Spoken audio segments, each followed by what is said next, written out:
Arrivano 10 milioni di euro per sostenere le aziende artigiane produttrici di una delle bevande più amate in estate a ogni latitudine, la birra.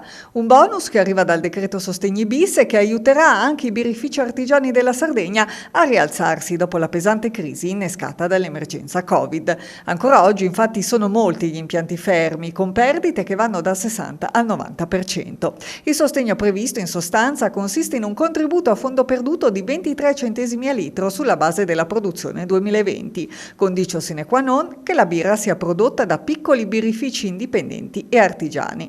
La vivacità del settore in Sardegna è sorprendente. Secondo l'Ufficio Studi di Confartigianato Sardegna, che ha rielaborato i dati 2020 di Unioncamere e Infocamere, si è passati dalle 13 imprese del 2012 alle 40 del 2020.